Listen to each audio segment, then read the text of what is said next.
ओम शांति। 29 फरवरी 2024 की साकार मुरली। आज की मुरली है हम ब्राह्मणों के मुख्य कर्तव्यों की याद और साथ ही एक ऐसा बेहद का सन्यास जो बादशाही दिला दे। इस ईश्वरीय पढ़ाई की विशेषताएं और एक अनोखी रियलाइजेशन, साथ साथ माया से सेफ रहने की कुछ अद्भुत शिक्षाएं, साथ ही अपने को निरंतर खुशी में रखने की स्मृतियों का वरदान। बाबा के ये महावाक्य बहुत गुह्यता को लिए हुए होते हैं, इसलिए सुनने के लिए एकाग्रता अनिवार्य है ताकि इन महावाक्यों का पूरा लाभ लिया जा सके। और एकाग्रता बनाने के लिए अपने को एक स्थान पर बिठाकर चलें, आत्म ज्योति जगाएं, देख लें मस्तक के भीतर अपने को जगमगाता ज्योति बिंदु, छोटा सा सितारा पूरी देह को प्रकाशित करता हुआ। मैं चैतन्य शक्ति आत्मा हूँ। आँखों से देखती हूँ, कानों से सुनती हूँ, मुख से बोलती हूँ। ये देह बाहरी वस्तु है, मैं आत्मा इसमें प्रवेश हुई हूँ। ऊपर से जहाँ मेरा देश है परम धाम, सूर्य चांद सितारों से पार, लाल प्रकाश का देश, शांति का देश, आत्मा सितारों का देश,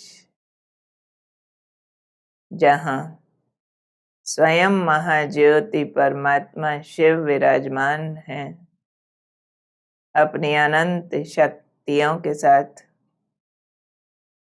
और वो महाज्योति शिव स्वयं अवतरित हुए हैं साकार मनुष्य लोक में। इस भारत भूमि पर प्रजापिता ब्रह्मा के मस्तक में मैं अंतर्दृष्टि से उनका अवतरण देखती हूँ, अपने को उनके सामने महसूस करती हूँ और उनके मुख से उच्चारी हुई ईश्वरीय वाणी सुनती हूँ। आज शिव बाबा बोले, मीठे बच्चे, माया दुश्मन तुम्हारे सामने है, इसलिए अपनी बहुत बहुत संभाल करनी है। अगर चलते चलते माया में फंस गए तो अपनी तकदीर को लकीर लगा देंगे। तो अटेंशन है माया दुश्मन के प्रभाव में न आने की, ताकि भाग्य की रेखा ऊंची बनती जाए। फिर बाबा हम राजयोगी बच्चों का मुख्य कर्तव्य समझा रहे हैं कि तुम्हारा मुख्य कर्तव्य है पढ़ना और पढ़ाना।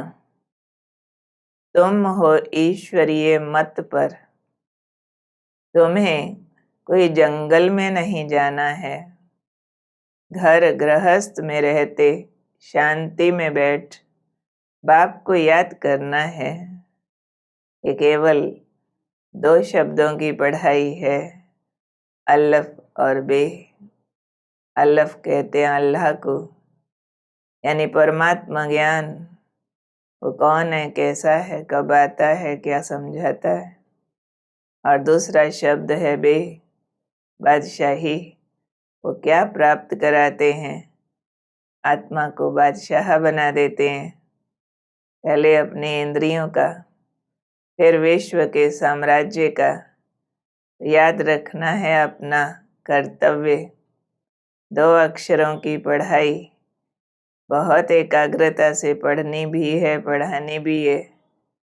ईश्वर की मत मिली है कि जंगल जाने की ज़रूरत नहीं, रहो भले घर गृहस्थ में। इम्पॉर्टेंट है अंदर की शांति और बाबा की याद का करंट। फिर बाबा अपने विशेष पहचान बताते हुए कह रहे हैं कि भगवानुवाच, भगवान है निराकार। कोई उन्हें निराकार के नाम से कंफ्यूज करते हैं कि निराकार मीन्स नाम रूप से न्यारा, ना उनका कोई नाम है ना उनका कोई रूप है। पर बाबा कहते नाम रूप के बिना तो कोई चीज होती नहीं। हे भगवान कहो तो भी नाम हो गया। फिर ओ गॉड फादर कह के याद करते हैं, दर्शन मांगते हैं तो कोई रूप होगा ना। शिवलिंग भी उनके स्वरूप का एक यादगार बनाया हुआ है, जिसको शिव बाबा कहते हैं। तो बाबा उसके लिए स्पष्ट कर रहे हैं कि अब तुम बच्चे जानते हो कि वह निराकार बाप अभी संगम पर आकर ब्रह्मा द्वारा हमें राजयोग सिखला रहे हैं और अपना रूप बता रहे हैं कि मैं बिंदी हूँ। अब बिंदी ज्योति बिंदु है, तो शिवलिंग में ज्योति स्वरूप का शेप बनाकर ऊपर बिंदु लगाते हैं, उनका यादगार बना के पूजन होता है। बाबा ज्ञान का सागर पतित पावन है, तो कहते हैं मैं पावन दुनिया बनाऊंगा तो पतित दुनिया का जरूर विनाश होगा। इसलिए महाभारत लड़ाई दिखा दी है। जो इस समय बाबा आकर ट्रांसफॉर्मेशन का कर्तव्य कर रहे हैं और अपने कर्तव्य के साथ अपना समय बता रहे हैं। बाबा आकर बच्चों से पूछते हैं, बच्चे आगे कब मिले हो? तो बाप कहते हैं मुझे 5000 वर्ष पहले माफिक तुम बच्चों को एडॉप्ट कर फिर से गीता सुनाने आना पड़े, रावण की जेल से छुड़ाने आना पड़े। 5000 साल पहले भी बाबा आए थे, अब फिर आए हैं सत्य गीता ज्ञान से आत्मा को 5 विकारों रूपी रावण से छुड़ाने के लिए। इसलिए बुलाते हैं, हे पतित पावन आओ। इससे सिद्ध है कि पहले पावन थे, अब नहीं है। याद करते हैं अपने पवित्र स्वरूप को फिर से और पाना चाहते हैं उसे। ये बाबा का कर्तव्य है हर 5000 साल में आकर आत्मा को पतित से पावन बनाना, युग परिवर्तन करना। आज बाबा इस ईश्वरीय पढ़ाई के लिए लक्ष्य स्पष्ट करते हुए समझा रहे हैं कि ये गीता पाठशाला है ही नर से नारायण बनने की, जीवन मुक्ति प्राप्त करने की। शरीर तो नर वाला ही रहता है, लेकिन गुण कर्म परफेक्ट हो जाते हैं नारायण समान, जिसे जीवन मुक्त अवस्था कहते हैं। तो यहाँ निराकार बाप बड़े ते बड़ी पढ़ाई 2 अक्षर में पढ़ाते हैं, अलफ और बे। अलफ को याद करो तो बे बादशाही तुम्हारी है। ये बड़ा भारी इम्तिहान है, तो मनुष्य बड़ा इम्तिहान पास करते हैं तो पहले वाली पढ़ाई को भूल जाते हैं। पढ़ते पढ़ते आखिरीन तंत बुद्धि में आ जाता है। यहाँ भी ऐसे ही है, तुम पढ़ते आए हो, अंत में फिर बाप कहते हैं मन मना भव। ये है सारी पढ़ाई का सार कि देह और धर्म भूल, अपने को आत्मा समझ, एक मुझ परमात्मा को याद कर। ये जब तंत बुद्धि में आ जाता है तो देह का अभिमान टूट जाता है। तो ये मन मनाभव की आदत पड़ी होगी तो पिछाड़ी में भी बाप और वर्षा याद रहेगा। तो नर से नारायण बनना हमारा लक्ष्य है और पढ़ाई का तंत्र है मन मनाभव। एक की याद में मन एकाग्र हो जाए, उसके लिए बाबा शिक्षा दे रहे हैं कि बच्चे बेहद के सन्यासी बनो। एक है हद का वैराग, दूसरा है बेहद का। तो अब बाप तुम्हें बेहद का सन्यास सिखलाते हैं। कहते हैं बच्चे, तुम्हें कोई घर बार छोड़ जंगल में नहीं जाना है, परंतु घर गृहस्थ में रहते बुद्धि में सारी पुरानी दुनिया का सन्यास करना है। अभी इस दुख धाम का अंत है, इसलिए बाप के वर्षे का पूरा अधिकार लेने के लिए बाबा विधि बता रहे हैं कि 5 विकारों का दान दे दो, जीते जी मर जाओ। तो विकारों का दान देना ही जैसे जीते जी मरना यानी महापरिवर्तन करना है। और इस याद की यात्रा में लग जाओ तो तुम्हारे विकर्म भी विनाश होंगे और तुम्हारा पद भी ऊंच हो जाएगा। तो हम सबको ये बेहद का संन्यास धारण करना है। बाबा आज हमें एक रियलाइजेशन दे रहे हैं कि हमने तुमको इतना धनवान बनाया, हीरे जवाहरों के महल दिए थे, तुमको अनगिनत धन था, तुमने सब कहाँ गंवाया। जब आत्मा परम धाम से आई थी, स्वर्ग में कितने हम सब रिच थे। तो अब तुमको समझ मिली है कि आधा कल्प बाद जब रावण राज्य शुरू हुआ तो हम पतित बनते गए। अब 84 का चक्र लगाकर बिल्कुल कंगाल पतित बने हैं। अभी फिर से बेहद का बाप हमको विश्व का मालिक बनाने आए हैं। वो खुद कहते हैं बच्चे मेरे बनो, पावन बनो, तो मैं तुम्हारी सब कामनाएं पूरी कर दूंगा।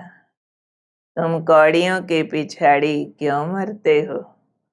कहा भी जाता है हीरे जैसा जन्म अमोलक, कौड़ी बदले खोया रे। तो ध्यान रखना है कि सिर्फ कौड़ियाँ नहीं कमानी है, लेकिन पवित्रता कमानी है। बाबा की याद से विकारों को छोड़कर पावन बनना है और फिर से लौटना है अपने उन अपार सुखों की ओर। साथ ही बाबा हमें माया से मुक्त होने के लिए समझा रहे हैं कि बच्चे ये ड्रामा अनादि बना हुआ है, इसमें हर एक अपना पार्ट बजा रहे हैं। कोई एक शरीर छोड़कर जाकर दूसरा लेते हैं, इसमें रोने की बात नहीं है। सतयुग में कभी कोई रोता नहीं है। लक्ष्मी नारायण आदि मोहजीत राजाएं होते हैं, ऐसे तुमको भी मोहजीत बनना है। तो मोह की माया से मुक्त होने की ये कितनी कारगर युक्ति है कि आत्मा अमर है, ड्रामा अनादि है, हर एक का अपना पार्ट है, सिर्फ पार्ट बदली होता है। तो रोना क्यों। और अपने अंदर पक्का निश्चय करना कि कोई भी उल्टी सुल्टी बातें सुनकर संशय में नहीं आना। निश्चय जरा भी न हिले, निश्चय हिलता है तो माया का दरवाजा खुल जाता है। चलिए अब शक्तियां अपने अंदर भरने के लिए चलें सतगुरु के द्वार, जो सर्वशक्तिमान है, जिसकी अनंत शक्तियां चाहूँ और फैली रहती हैं। मैं जब अपना मन का मुख उनकी ओर करती हूँ तो उनकी शक्तियां मुझ में समाने लगती हैं, फील करती हूँ उनका वरदानी हाथ मेरे सिर पर और वरदान मिल रहा है।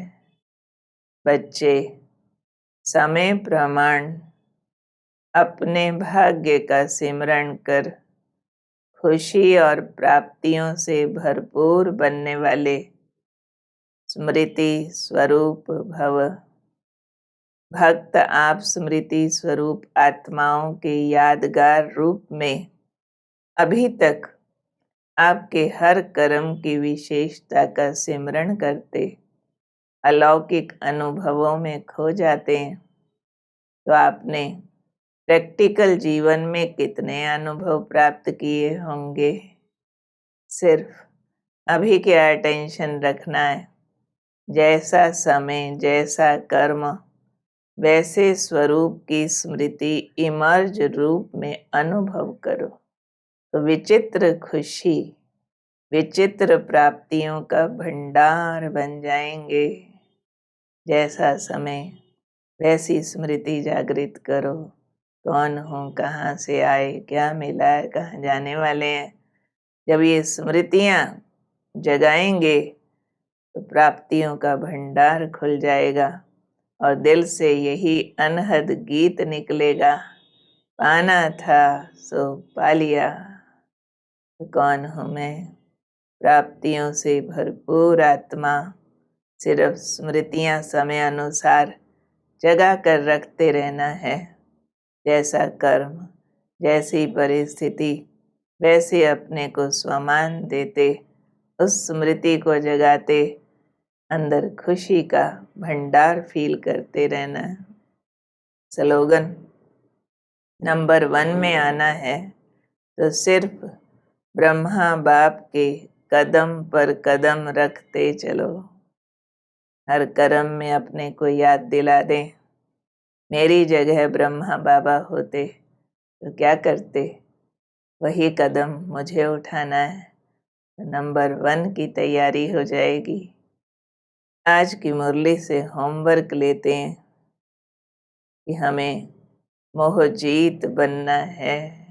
कैसा, देवताओं जैसा। कोई भी शरीर छोड़े, रोना नहीं, पार्ट याद करना। आत्मा अगला पार्ट बजाने गई, अमर है। और निश्चय को कभी नहीं हिलने देना, किसी की भी उल्टी सीधी बातें सुनकर। और याद रखना है ये दुख धाम खत्म होने वाला है, इससे अपना बुद्धि का योग निकाल देना। और कलयुगी कमाइयाँ कौड़ियों में सलें, व्यर्थ इसके पिछाड़ी संगम युगी। हीरे जैसा जन्म गंवाना नहीं। मीन्स केवल नेसेसिटीज, उससे ज़्यादा की एक्सपेक्टेशंस कंट्रोल करें। और अपनी ऊंची तकदीर बनाने के लिए ये पढ़ाई अच्छी रीति पढ़नी है, पढ़ानी है। और भाग्य विधाता से जो प्राप्तियां हुई हैं उसका सिमरण करते सदैव खुश रहना है। प्राप्तियों का भंडार महसूस करते रहना है। बाबा का दिव्य प्रकाश, उनकी समीपता का अनुभव करते हुए अपने में समाते फील करें कौन मिला है। स्वयं भगवान मेरा हो गया है। दिल से आवाज आता है, पाना था तो पा लिया, अब और कुछ भी चाहिए नहीं। ओम शांति।